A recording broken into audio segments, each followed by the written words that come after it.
You live with me for free. Half of your pension will cover your rent, my son exclaimed, and his wife nodded silently as if it were a normal arrangement. I smiled, swallowing the bitterness of betrayal. But when I got up from the table, everything changed. The justice they didn't expect began to destroy their world. Before we continue, please subscribe to the channel and write in the comments what time it is where you are now. I poured coffee into my mug and offered refills to Douglas and Leona across the dining room table. Sunday lunch had left the table cluttered with plates, the spring afternoon light coming through the windows at 2847 Maple Street in soft bands. I felt good that day, optimistic even. I wanted you both to know first, I said, settling back into my chair. I'm retiring next month. Pension comes to $2,400 monthly. Not much, but enough. Douglas glanced at Leona. Something passed between them that made my coffee suddenly taste different.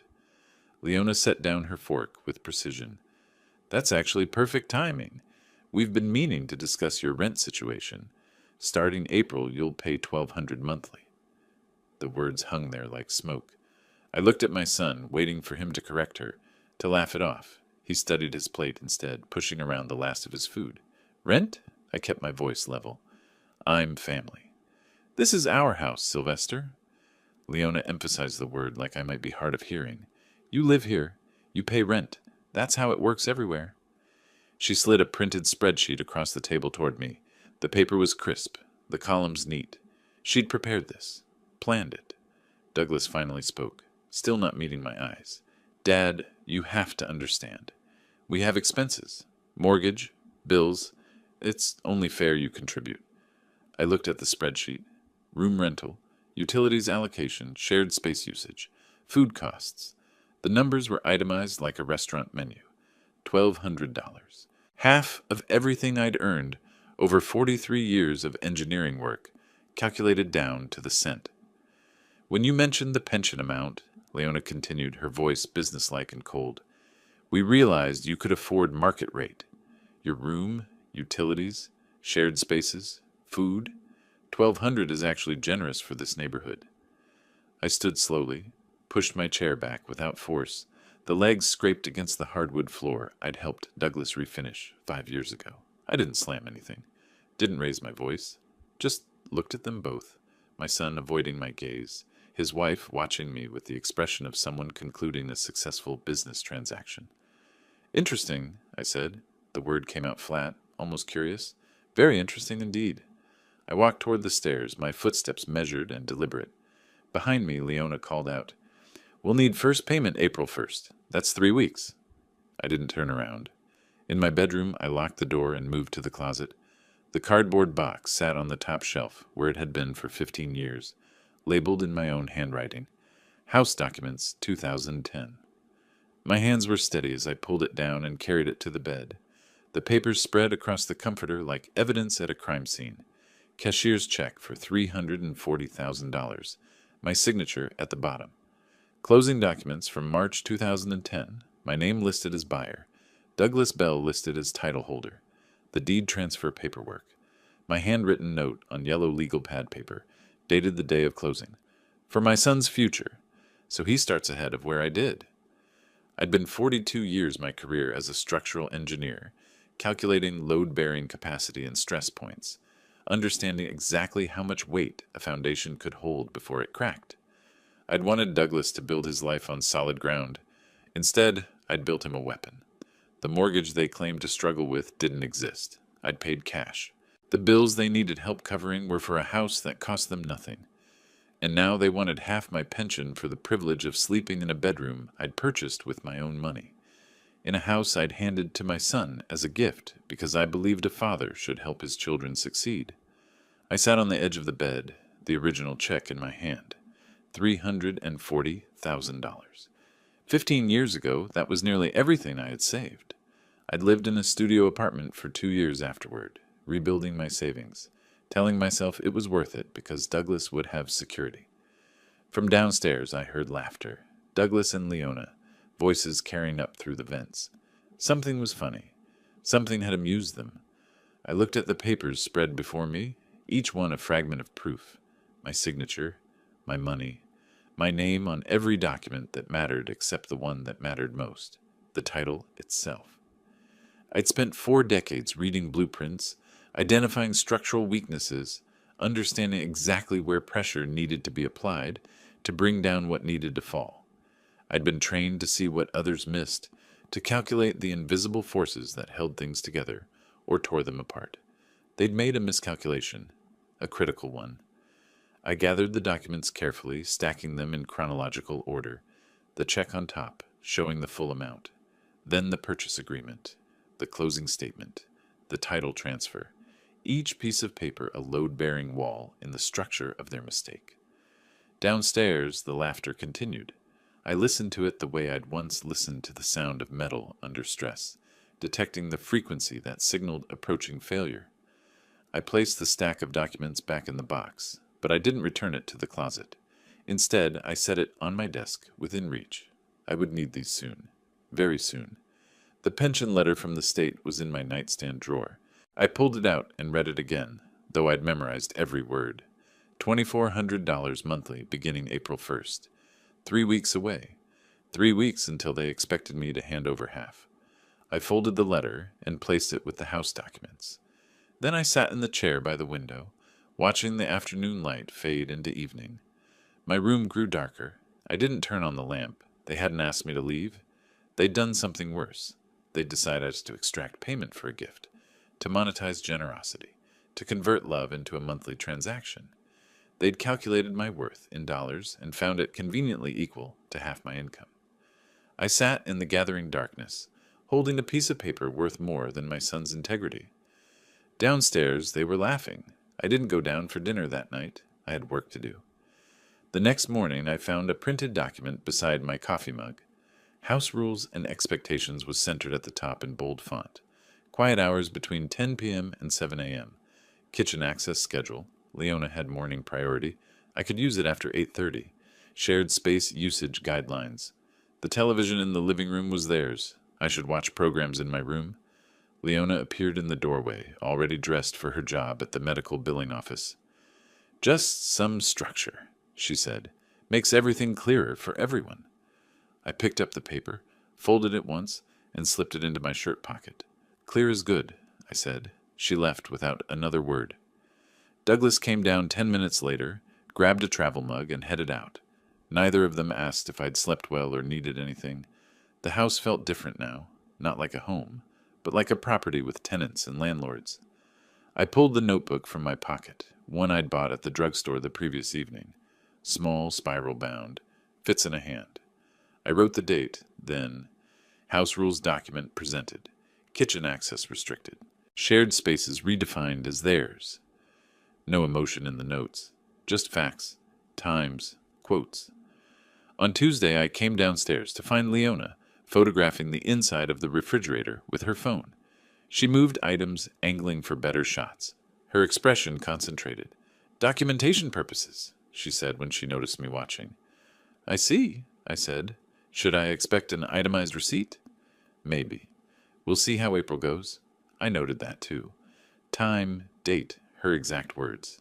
The refrigerator inventory, the implication that my food consumption was being measured against some standard she'd established. That afternoon, while they were both at work, I walked 3 blocks to a different bank than the one we'd always used. The branch manager was young, professional, eager to help. I opened a new account, checking and savings. Then I transferred $87,000 from my old savings account, the one Douglas and Leona knew existed, because I'd mentioned it last Christmas, when Douglas had been worried about car repairs. "Everything all right, Mr. Bell?" the branch manager asked as she processed the transfer. "Just organizing finances for retirement," I said, smiling. "Want everything simplified?" She handed me temporary checks and a debit card. I rented a safety deposit box while I was there. Small, but sufficient. Back home, I photographed every document from the house box using my phone.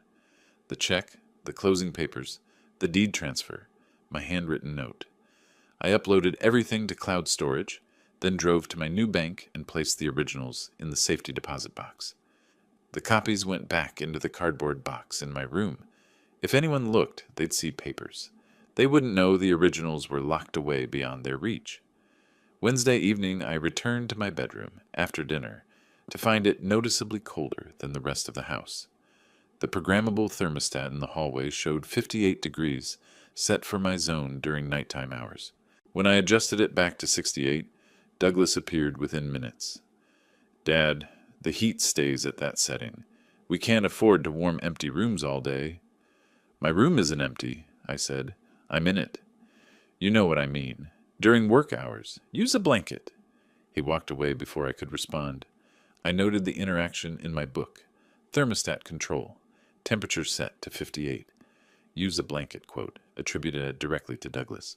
Over dinner Thursday, I still ate with them, still sat at the same table, observing. Leona mentioned almost casually, "Douglas and I were discussing seniors often prefer first-floor living. Safer, fewer stairs." "I'm 67, not 97, I said. "Of course." Her smile was practiced, the kind you'd give a difficult client. "Just something to think about. Your current room would make an excellent office for Douglas. Home office expansion, you know. Tax deductible." "I'll give it thought," I said, and stood to clear my plate. A lot of thought. That night I sat at my laptop and searched. Oregon property law. Purchased house in someone else's name.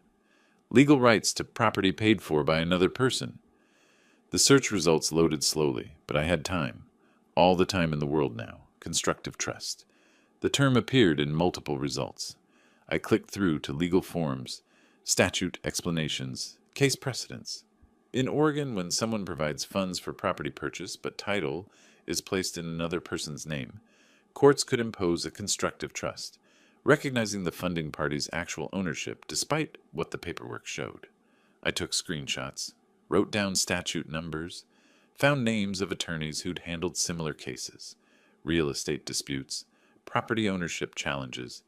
23 attorneys in Portland alone specialized in this exact situation. Friday morning, after Douglas and Leona left for work, I read through everything again. The law was clear. Documentation was key. Proof of payment. Proof that title transfer was intended as temporary or for specific purposes. Written evidence of the relationship between the parties. I had the check. I had the closing documents. I had my handwritten note explaining the gift was for my son's future, not an unconditional transfer of ownership.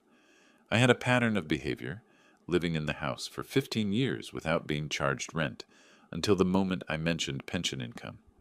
Saturday, Douglas suggested we talk about April 1st after breakfast. Leona had printed another spreadsheet, this one showing monthly expenses I'd be responsible for, $1,200 for rent and food.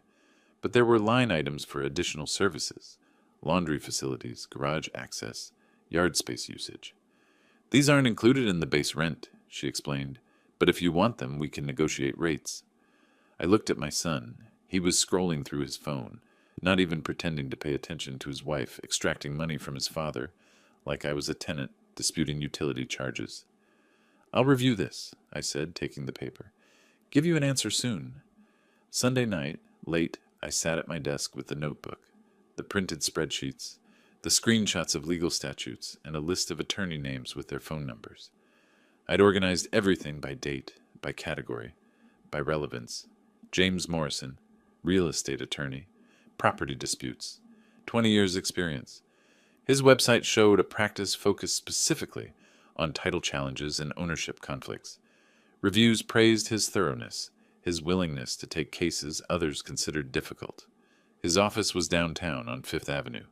Consultation fee was $200. Phone number listed clearly at the top of the page. I wrote it down in my notebook, underlining it twice. Tomorrow was Monday. Offices opened at 9. I'd call at 9:15 after the morning rush, when someone would have time to listen carefully.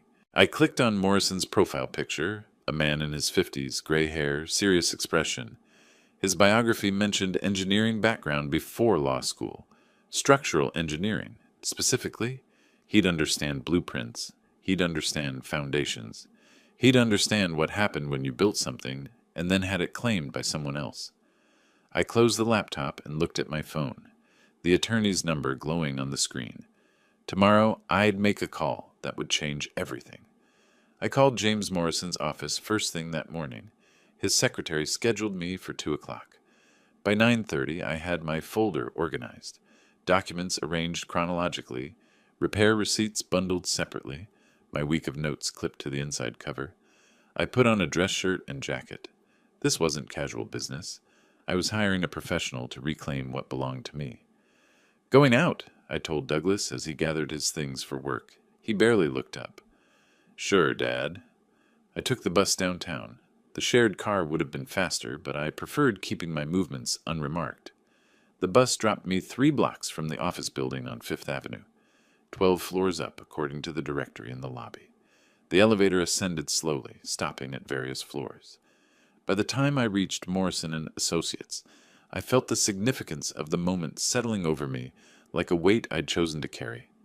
The reception area was professional, but not ostentatious. James Morrison appeared within minutes of my arrival, mid-50s, gray at the temples, reading glasses hanging from a cord around his neck. He shook my hand firmly. "Mr. Bell, come in." His conference room had windows overlooking the city. He gestured to a chair and sat across from me, pulling a legal pad closer. "Tell me what's happening," he said. I spread the documents across the table. The cashier's check first. $340,000 dated March 2010, made out to Columbia Title Company, my signature at the bottom. James picked it up, studied it through his reading glasses. "This is from your personal account? You can verify the funds originated with you?"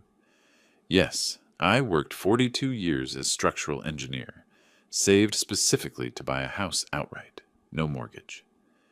He set the check down carefully, reached for the closing documents. "And you placed title in your son's name because—" I thought I was helping him establish credit, build equity. I thought I was being a good father. James didn't react to the bitterness in my voice, just made notes, moved to the next document. The deed transfer showing Douglas Bell as sole owner, my name nowhere on the title itself. "That complicates things legally," he said, "but doesn't eliminate your claim. Constructive trust doctrine exists precisely for situations like this." He spent 20 minutes reviewing everything, the purchase paperwork, bank statements from 2010 showing the withdrawal, 15 years of repair receipts, roof replacement, $12,000, HVAC system, $8,500, kitchen renovation, $15,000, all paid by me, all documented with my name on invoices and canceled checks. When he finished, he leaned back and removed his glasses. "What are my chances?" I asked. 60-40 in your favor, maybe 65-35 with this documentation.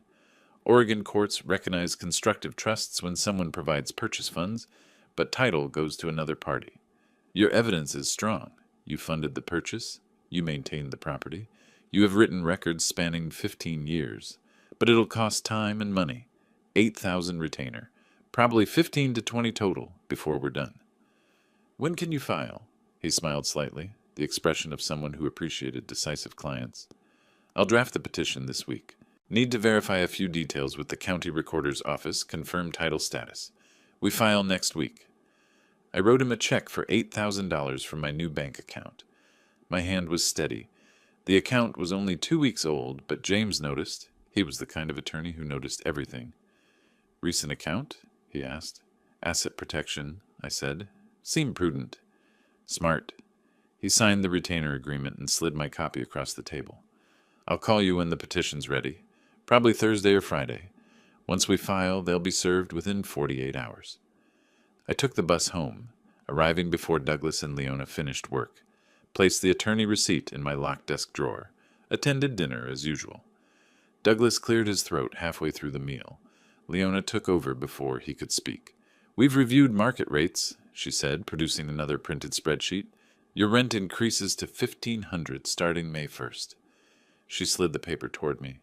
Rental listings from websites, comparable rooms in Portland houses, prices ranging from $1,700 to $1,900 monthly. I looked at the spreadsheet. The numbers were highlighted, organized into columns, professional in appearance. "That's a 25% increase," I said. "That's market reality. You're getting a deal, honestly." Douglas added weakly, "Bills keep going up, Dad. We're not making money off you, just covering costs." I stood, picked up my plate. "I understand. May 1st, $1,500. Leona called after me as I left the room. "We'll need it on the 1st, not late in the month like last time." I paused, but didn't turn around. Noted. I hadn't paid April rent, hadn't paid anything, but she was already rewriting history, creating a narrative where I was the delinquent tenant, the burden who needed management. In my room, I heard them downstairs. Their voices carried through the heating vents. "See?" Leona was saying. "He's reasonable. We should have done this months ago." Douglas murmured something I couldn't catch. "By next year, we can probably push it to 2,000. Leona continued. "He's not going anywhere." Where would he go? I opened my notebook, wrote the date, April 6th. Then, attorney retained, James Morrison, $8,000 retainer. Petition files next week. New line, rent increased to $1,500, effective May 1st. L suggests increasing to $2,000 next year. Their voices drifted up, celebrating what they thought was victory. Douglas laughed at something. The sound echoed in the ductwork. I added another entry. Pattern established, incremental demands, confidence growing, long-term exploitation planned. James would file the petition next week, probably Thursday. They'd be served by Saturday. Let them celebrate while they could. James said he needed corroborating witnesses. I knew exactly where to start. Patricia Henderson's house mirrored mine in layout. Same builder, same year, same floor plan, reversed. She'd lived there since 2010. Moved in 2 months before I bought my place. We'd been neighbors for 15 years, friendly without being intrusive. She knew my habits. She'd watched me maintain the property, hire contractors, handle every repair personally. I walked across the lawn between our houses mid-morning on a Wednesday. Douglas and Leona were at work. The April sun was warm, the grass still damp from overnight rain. Patricia saw me through her window and opened the door before I could knock. "Sylvester," she said, concern immediate in her voice. "I've been meaning to check on you. Is everything all right?" "I've noticed." Tension. "Do you have a few minutes?" I asked. "Of course. Come in." Her kitchen smelled like coffee. She poured 2 cups without asking, set them on the table. We sat across from each other, the morning light slanting through her window. "How long have you lived here?" I asked. 15 years this June. Moved in 2 months before you bought your place." She studied my face. "What's wrong?" "You remember me buying the house?" "Absolutely." Her voice was firm, no hesitation. "You were so proud. Told me you'd saved your whole career for it. Paid cash, no mortgage. Your son visited sometimes, but this was always your house. Everyone knew that." I pulled out my notepad and a pen. "Would you be willing to write that down? Sign it?" Understanding dawned across her features. "Are they claiming it's theirs? After everything you've done?" She reached for the pen. "Give me paper. I'll write every detail I remember." She spent 20 minutes writing, her handwriting neat and deliberate. She dated it, signed it, pushed it across the table to me. "I'm happy to testify," she said firmly. "What they're doing isn't right. I've watched you repair that roof, replace the furnace, renovate the kitchen." Douglas shows up occasionally. His wife barely acknowledges neighbors. "That house is yours, Sylvester. Everyone on this street knows it." I photographed her statement with my phone, thanked her, stored the original in my folder. That afternoon, I met Michael Torres at a coffee shop downtown. Licensed appraiser, 30 years experience, according to his website. I'd called him that morning. "What's prompting the appraisal?" he asked, pulling out his tablet. "Sale, refinance, estate planning?" "Legal matter. I need official valuation." "Understood. No judgment, just professional efficiency. I'll need access to all rooms, including basement and attic. When works for you?" "Tomorrow, 10 a.m. The other occupants will be at work." "Other occupants?" "It's complicated," I said. "That's why I need the appraisal." Michael arrived precisely at 10 the next morning. Spent 2 hours measuring rooms, photographing upgrades, noting maintenance quality.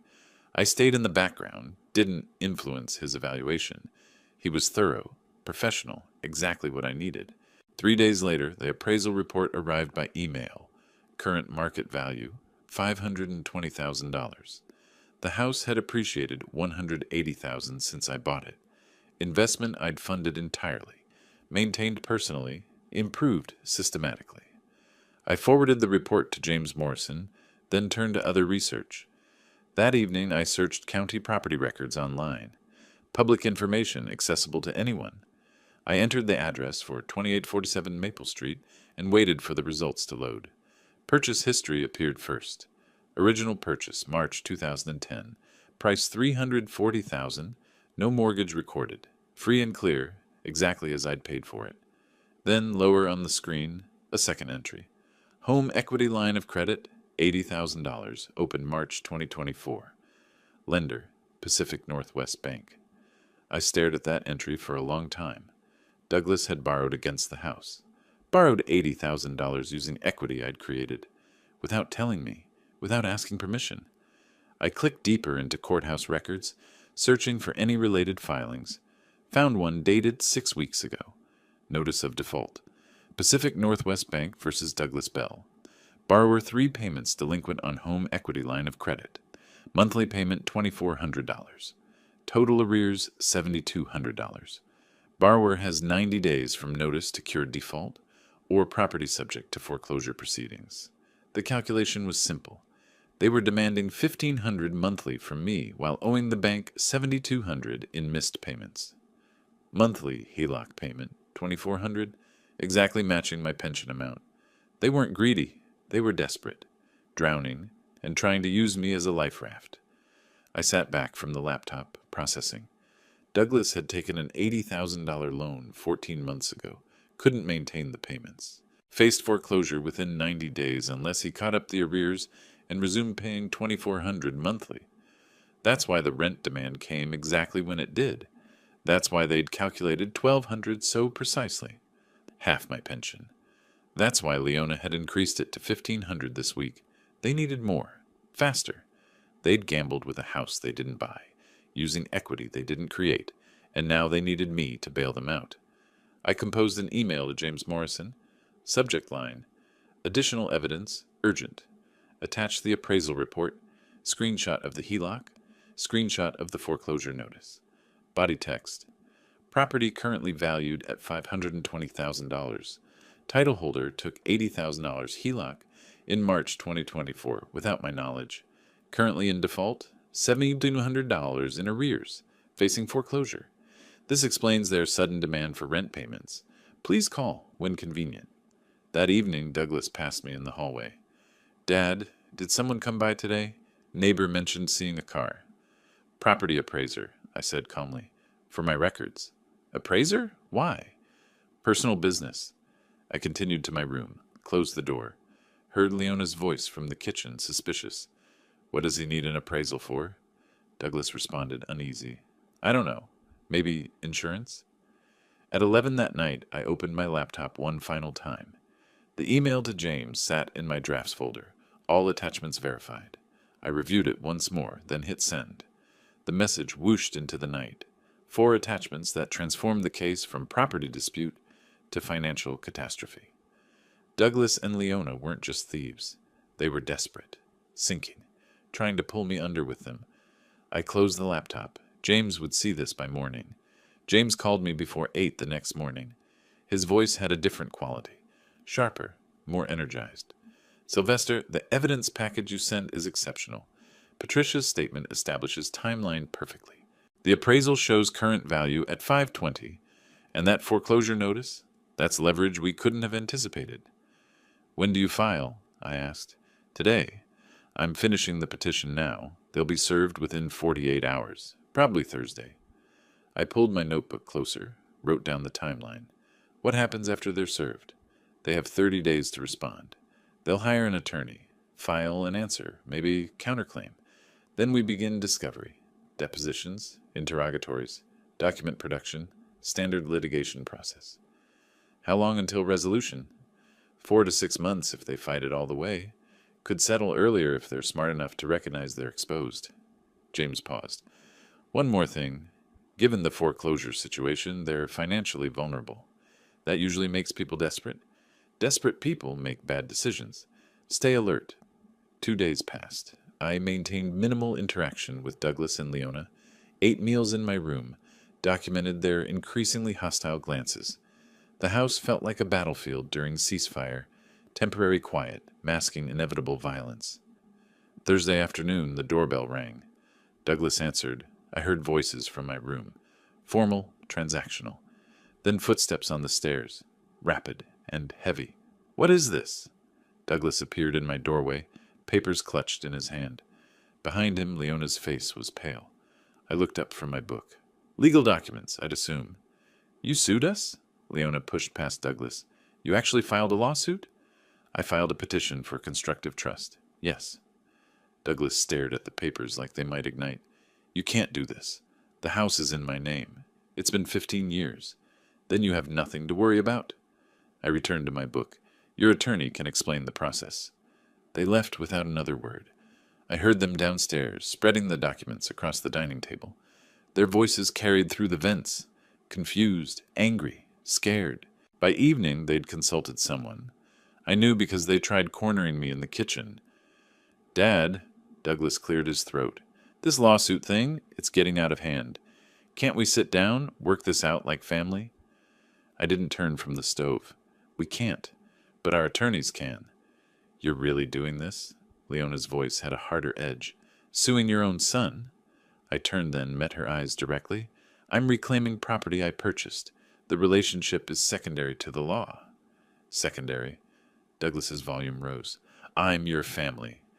Family doesn't charge family 75% of their income for a room they already own. You redefined our relationship. I'm accepting your terms. Then get out. Douglas stepped closer, fists clenched. Leave, tonight. I didn't move. That's illegal eviction. Oregon law requires 30-day written notice minimum, even for family members.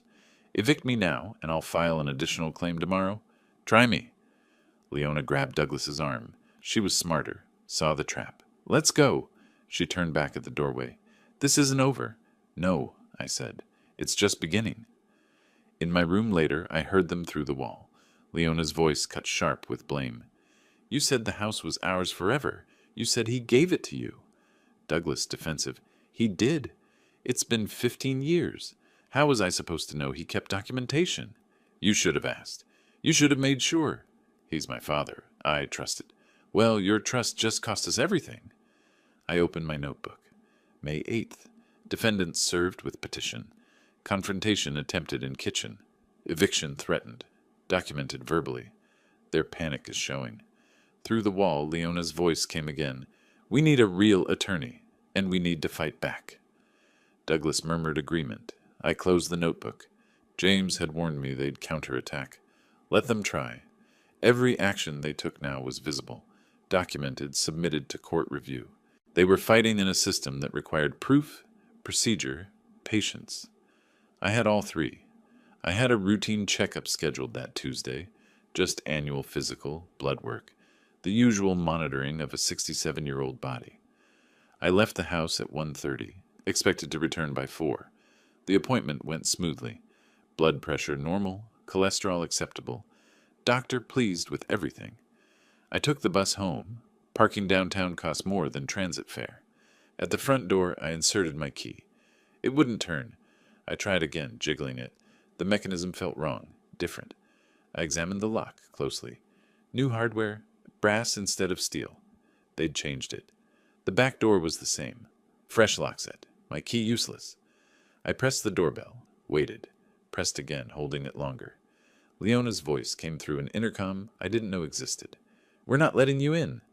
Open the door, I said calmly. I live here. Not anymore. You sued us. That's abandonment. That's not how law works. Open the door. Silence. I pulled out my phone, photographed the front door, the new lock, the doorbell camera mounted above it, also new. Walked around the house, photographing every entry point, each image time-stamped. Douglas's car pulled up while I was at the back door. He got out, saw me, and his jaw set. He walked to the front, unlocked it with a new key, went inside. I followed before he could close it. He blocked the doorway physically. You don't live here anymore. Leave, or I call police. I held up my phone, recording. For the record, you've changed locks, preventing me from accessing my residence and belongings.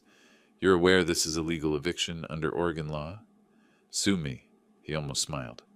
Oh, wait, you already did. The door slammed. The deadbolt clicked. I walked to my car, sat inside, called James. They did what? His anger was immediate. Changed the locks while you were at a medical appointment? Complete lockout. I have photos, audio recording of the confrontation. Perfect. I mean, terrible for you. Perfect for the case. Judges absolutely hate landlords who do this. It's one of the most serious violations. He paused. You need temporary housing. Find something. Keep all receipts. They'll be paying for every penny. I'm filing emergency motions first thing tomorrow morning. I drove east on Highway 26 until I found the Sunset Motel. Older property, reasonable rates advertised on a weathered sign. The clerk was a woman in her 50s who noticed I had no luggage. Traveling light? She asked. Temporarily displaced, I said. She didn't pry. I paid cash for 3 nights. Took the key to room 14. The room was basic. Double bed with thin comforter, television bolted to the dresser, bathroom with shower and rust stains around the drain. I sat on the edge of the bed and looked around. Everything I owned was locked inside a house I'd purchased, inaccessible because my son had decided locks could rewrite ownership. I had my wallet, phone, and the clothes I was wearing. Nothing else. The feeling lasted maybe 30 seconds. Exposure, vulnerability, the sharp edge of understanding that I was 67 and sleeping in a budget motel, while people half my age controlled my possessions. Then anger hardened it into something else. Resolve. Focus. I made a list on my phone of immediate needs. Clothes, toiletries, laptop to communicate with James. All expenses to be documented, all receipts saved. James called the next morning.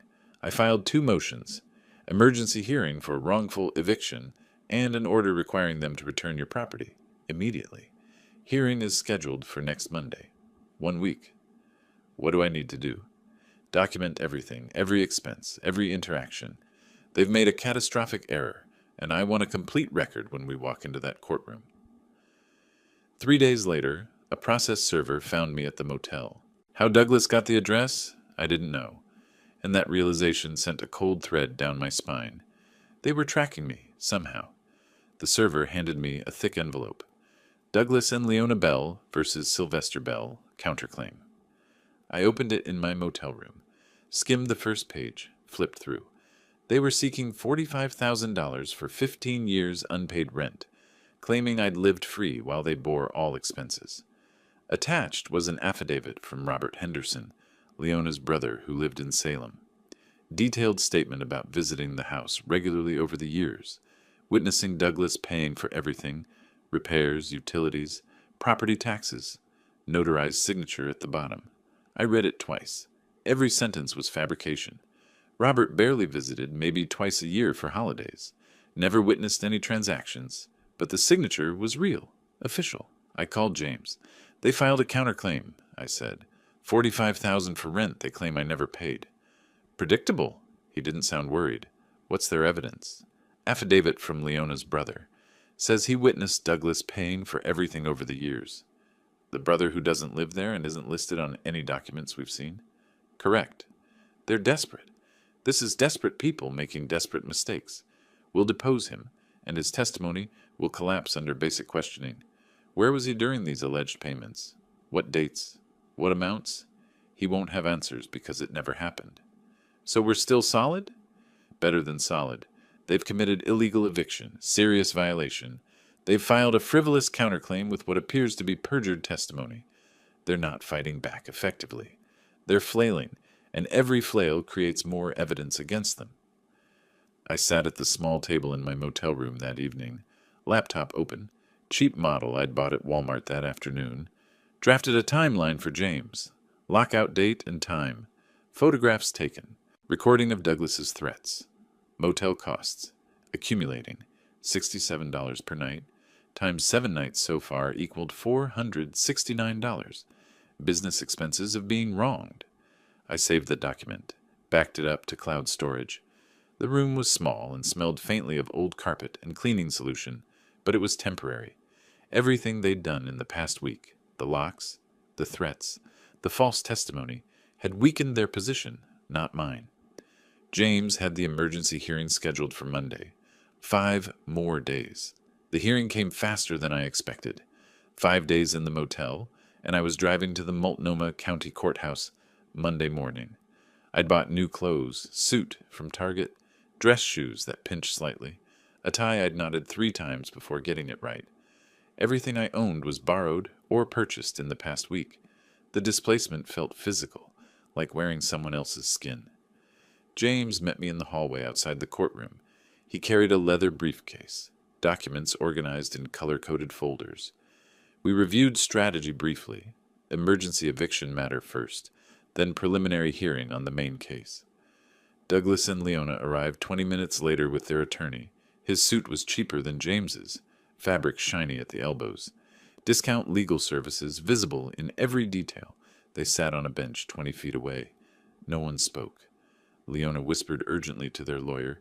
Douglas stared at the floor. The bailiff called the case number. We entered. The courtroom felt larger than necessary. High ceilings, Oregon state seal behind the judge's bench. Witness stand to the right. Gallery seating empty except for Patricia Henderson, who'd come to observe. I sat at the plaintiff's table beside James. Douglas and Leona took the defendant's table opposite. The judge was a woman in her mid-50s. Gray hair pulled back, reading glasses perched on her nose. She reviewed papers before looking up. Mr. Morrison, you've filed an emergency motion regarding alleged illegal lockout? James stood. Yes, Your Honor. While my client attended a medical appointment, defendants changed all locks, denied him access to his belongings, and threatened police involvement if he attempted to return. He presented photo exhibits, time-stamped images of the changed locks, the new doorbell camera, the inaccessible entry points, then the audio recording of Douglas's threat. Finally, the motel receipt showing $469 in costs. The judge listened, her expression growing stern. Counsel? She turned to the defense attorney. He stood awkwardly. Your Honor, this is a dispute between family members, not a formal landlord-tenant. Oregon law doesn't distinguish. The judge cut him off. Residential lockout without proper notice is illegal, family or not. Was notice provided? No, but... Then the lockout was improper. She made a note. Defendants will provide plaintiff access to retrieve personal belongings within 24 hours, supervised by a neutral party if they prefer. Defendants are also responsible for plaintiff's reasonable temporary housing costs pending resolution of the main case. Douglas and Leona exchanged glances. Their attorney nodded, defeated. After a brief recess, we returned for the preliminary hearing on the constructive trust claim. Now let's address the main petition, the judge said. Mr. Morrison, outline your client's claim. James stood again. Your Honor, in March 2010, Sylvester Bell purchased the property at 2847 Maple Street for $340,000 cash. He placed title in his son's name temporarily, intending to help him establish credit and equity, not to transfer ownership. He presented the enlarged photocopy of the original cashier's check. The document camera projected it onto the screen. My signature, the bank's routing numbers, the amount unmistakable. The judge examined the physical check closely, making notes. James continued with the maintenance binder. 15 years of receipts organized chronologically. Roof replacement, HVAC system, kitchen renovation, property taxes.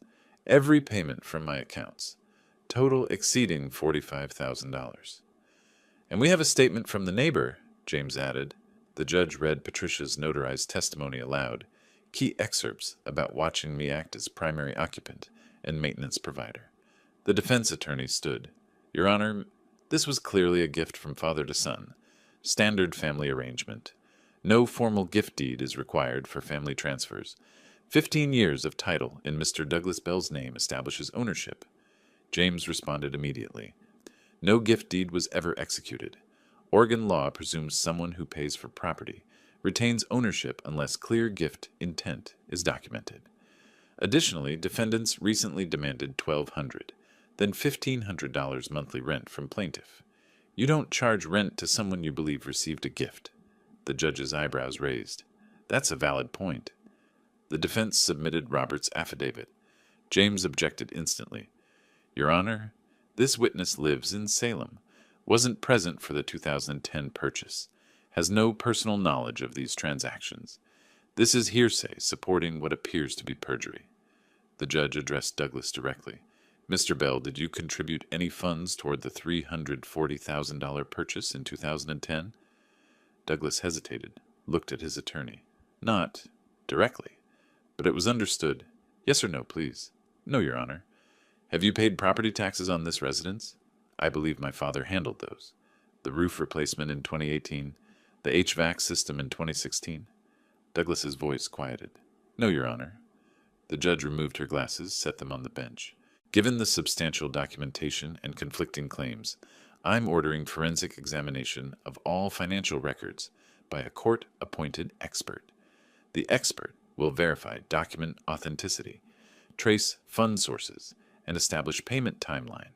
Report due in 4 weeks. She looked at both tables. This is a serious matter. Constructive trust claims are complex. I need verified documentation before making any ruling. Next hearing is scheduled for June 23rd. We left the courtroom in silence. Outside on the courthouse steps, I watched Douglas and Leona argue in the parking lot with their attorney. I couldn't hear the words, but their body language was clear. Blame, fear, accusations flying between them. James stood beside me. Judge is taking this seriously. That's good for us. I watched them. 3 people fighting over a sinking ship. Douglas gestured wildly. Leona turned her back. Their attorney looked exhausted. James touched my arm. Let's get you back to your place. Tomorrow we arrange belongings retrieval. I nodded. Not my place. A motel room. But temporary. The judge's examination order meant something. Meant doubt about their story. Meant possibility. I'd been back at the motel 2 weeks. My belongings filled the small space now. Clothes in the closet, documents in a banker's box on the desk, laptop beside it. Waiting for the forensic examiner's report felt like holding breath underwater. James called mid-afternoon on a Tuesday. His voice had that urgent quality again. Sylvester, we have a problem. Douglas put the house on the market. I grabbed my laptop before he finished the sentence. He what? Listed for sale 3 days ago. $480,000. Below the appraised value for quick sale. I'm sending you the link now. The email arrived while we were talking. I clicked through to the real estate website, typed in the address. There it was, my house. Photos of rooms I'd maintained for 15 years. Description emphasizing motivated seller. Can he do that? I asked. With the case pending? Technically, yes. He's still the title holder. But we can stop it. We need to file an emergency injunction immediately. They already have 2 interested buyers. One submitted a preliminary offer. How fast can house sell? In Portland market, price below value? Maybe a week. That's why I'm calling. Can you come to my office right now? I'm drafting the motion. I left within 5 minutes. At James's office, I watched him type the emergency motion on his computer screen. Legal language forming in real time. Citation of case law, factual assertions, requested relief. If the house sells to an innocent third party before our case resolves, he explained while typing, we're in complicated territory. The new owners haven't done anything wrong. We need to freeze the sale. Now. He outlined the injunction basis. I had a legitimate pending claim. The house was disputed property. Sale would make me unable to recover even if I won, and defendants were attempting to liquidate the asset to avoid judgment. We drove to the courthouse together, arrived 30 minutes before the clerk's office closed, filed the motion with supporting documents, paid the emergency filing fee of $350. The clerk stamped the papers, said the judge would review overnight. James called me at 8 the next morning. Judge scheduled emergency hearing for 10. Same courtroom. The hearing room was smaller this time, less formal. The same judge from the previous hearing reviewed papers at her bench. Douglas and Leona sat with their attorney, all 3 looking exhausted. The real estate agent was also present, subpoenaed to attend. Their attorney argued that his clients had the right to sell their property. James countered with the pending constructive trust claim, the forensic examination in progress, how the sale would prejudice my legitimate claim. The judge asked the agent directly, "Are you aware of pending litigation regarding this property?" The agent shifted uncomfortably. "Sellers didn't disclose any litigation, Your Honor." The judge frowned. "Mr. Bell," she said to Douglas, "you listed disputed property for sale during active litigation, with a court-ordered forensic analysis underway?" "Your Honor, the property is legally titled to my client," their attorney began, "while a constructive trust claim is being examined." The judge's voice sharpened. Selling the asset before determination would moot the entire case. She ruled from the bench. Property sale is hereby enjoined pending resolution of the constructive trust claim. Mr. Morrison, file this order with the county recorder immediately. Within hours, the injunction was filed, creating an official cloud on title. The real estate agent withdrew the listing by afternoon. James reported that Douglas and Leona had left the courthouse devastated. Their attorney told him they'd planned to use sale proceeds to pay all their debts. A week later, James received a copy of the bank's foreclosure filing, public record. The bank formally notified Douglas of foreclosure proceedings on the $80,000 home equity line. He was now 5 months behind on payments, $12,000 in arrears. The notice gave him 90 days to cure the default or lose the property. Over the following days, I noticed signs of their financial collapse. Douglas's BMW was gone. Neighbor Patricia mentioned seeing a tow truck. Leona's jewelry appeared for sale on Facebook Marketplace.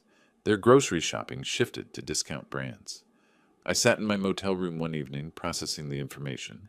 They couldn't sell the house, couldn't pay their debts, couldn't afford an ongoing legal battle. Their position weakened daily while mine strengthened. James had said their financial collapse actually helped our case, showed they were desperate and reckless, reinforced the narrative of me as the responsible party.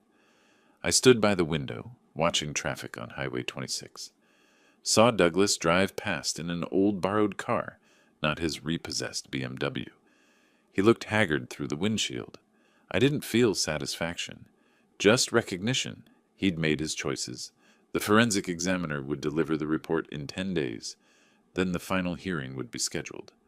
Douglas and Leona were drowning financially. Couldn't sell, couldn't pay, couldn't escape.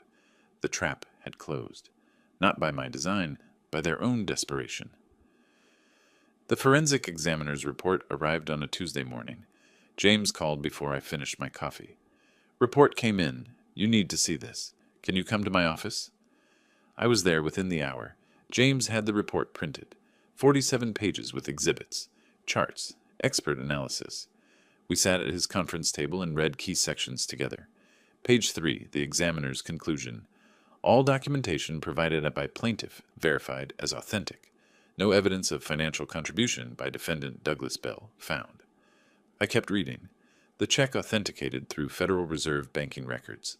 Signature analysis confirmed I'd signed the 2010 purchase documents. Maintenance receipts verified through contractor records and bank statement cross-references. Payment patterns showed consistent funding from my accounts for 15 years. Then the section on Robert's affidavit. The examiner had found Robert's credit card records, showing he was in Salem on 3 dates he claimed to witness payments in Portland. His employer's records confirmed he was working those days, nowhere near my house. So he lied, I said. Or Leona fed him false information, James said. Either way, it contradicts the documentary evidence. The judge will see that. The second hearing was scheduled for 3 days later. The courtroom felt familiar this time. Same judge, same tables, same formality. The forensic examiner sat in the gallery. Older man, gray beard, briefcase beside him. The judge called him to the stand. He was sworn in, stated his credentials, 30 years of forensic accounting experience, testified in over 200 cases. James walked him through the methodology, document authentication techniques, database cross-references, timeline verification, financial flow analysis. In your expert opinion, James asks, who funded the purchase of the property at 2847 Maple Street? Unquestionably, Sylvester Bell provided 100% of purchase funds and subsequent maintenance costs. The defense attorney tried attacking the methodology during cross-examination. Couldn't this check have been reimbursed later? No evidence of any reimbursement in 15 years of records, the examiner said calmly. The judge asked her own questions. Dr. Patterson, is there any scenario where the defendant's claim of ownership is supported by financial evidence? None that I could find, Your Honor. The judge took a 30-minute recess to review the full report. We waited in the hallway. Douglas and Leona huddled with their attorney, looking grim. No one spoke. Court reconvened. The judge read her preliminary ruling into the record. Based on the forensic evidence presented, this court finds that plaintiff has established a constructive trust. Defendant holds legal title. but plaintiff is the equitable owner of the property. She continued, regarding the illegal eviction matter, defendant violated Oregon residential tenancy laws. Plaintiff is awarded $12,000 in compensatory damages. Douglas stood suddenly. This isn't fair. It was my house. The judge's voice sharpened. Mr. Bell, you'll have opportunity to appeal. Sit down. He sat. Final hearing scheduled for 3 weeks to formalize transfer details and compensation amounts. We left the courtroom. I overheard the defense attorney speaking to Douglas and Leona in the hallway. You lost on the facts. Appeal will cost $15,000 minimum, and you'll lose again. Consider settlement. Leona's voice was sharp. We're not giving up. We'll appeal. Douglas nodded agreement, though uncertainty flickered across his face. I drove back to the motel that evening, sat at the small table reading the copy of the forensic report again. The word unquestionably caught my eye on page 12. I closed the report and opened my laptop. Found the photos I'd taken back in March, the original documents from my closet, the ones that started everything. 4 months ago. It felt longer. 3 more weeks, James had said. Then the final hearing. Then home. I looked around the motel room one more time. Almost over. 3 weeks passed like water through fingers. I packed my laptop and documents that morning, knowing it was the last time I'd wake up in this motel room. At the front desk, I handed the clerk my key. She smiled. Checking out for good? Yes. Finally. The final hearing was brief. The judge read her prepared ruling into the record. Detailed legal language, but the conclusion was clear. Property at 2847 Maple Street, Portland, Oregon, is determined to be held in constructive trust for plaintiff Sylvester Bell. She outlined the remedies. Defendant must execute a quitclaim deed, transferring title to plaintiff, or pay plaintiff $420,000, representing purchase price, maintenance costs, damages, and legal fees. Douglas sat silent this time, staring at the table. Leona whispered urgently to their attorney. He shook his head. No options left. After the hearing, James approached their attorney in the hallway. My client is willing to discuss reasonable settlement. We met in a courthouse conference room, 4 people around a table. James presented the terms. I would take title, pay the bank debt of $80,000, preventing foreclosure. They would vacate within 30 days. No further claims. Their attorney laid out reality. Without this, the bank forecloses in 6 days. Foreclosure destroys your credit for 7 years. You'll owe deficiency if the house doesn't cover the full debt. This is your best option. Douglas's voice was hollow. We accept. Papers were drafted and signed. The court approved the settlement. Case closed. Over the next week, I moved my belongings back gradually. Douglas and Leona moved out simultaneously. They'd found a small apartment across town. I wrote an $80,000 check to the bank, satisfying the home equity line. The bank released the lien. The title company processed the quitclaim deed. My name appeared where it belonged. Move-out day came in late August. A professional moving truck sat outside the house. Douglas and Leona carried boxes and furniture. I sat on the porch with coffee, watching. Douglas set down a box and walked to the porch. Dad, we should have... I'm sorry it came to this. I kept my voice steady. You demanded my pension, changed the locks, tried to sell what wasn't yours, pay for your choices. He nodded slowly and returned to the truck. No more words passed between us. The truck loaded. Douglas and Leona sat in their old sedan, replacement for the repossessed BMW. The engine started. They drove away. I watched until the taillights disappeared around the corner. I stood and walked through the front door. My house. I walked room to room. Living room where they'd presented their rent demands. Kitchen where they'd itemized my food costs. Upstairs to the bedroom they'd tried to relocate me from. Everything felt different now. Earned through evidence and law, not given through generosity. I made coffee in the kitchen. The same kitchen where Douglas had threatened eviction. Poured a cup, added cream the way I liked it. Carried it to the back porch. The August sun was warm. Birds moved through the trees in the yard. The sound of my own house, peaceful. No arguments threading through the walls. No demands sliding across tables. Just quiet ownership. I thought about calling Patricia to let her know I was home.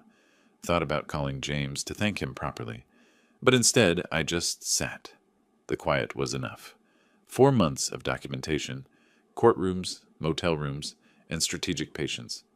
4 months to reclaim what had always been mine. I sipped the coffee. It had grown lukewarm, but I didn't mind. Douglas and Leona were somewhere across town, living with consequences. The house was mine, legally now, matching the equity I'd held all along. Justice, when it finally arrived, hadn't announced itself with fanfare. It settled like evening, gradual, inevitable right. The sun dropped lower, casting long shadows across the yard. My house, my life, reclaimed. I'd lived 67 years, and somewhere in there learned that justice isn't about revenge, it's about restoration. They were gone. I was home. That was enough. If you like this story, please like this video, subscribe to the channel, and share your impressions of this story in the comments. To listen to the next story, click on the box on the left. Thank you for watching.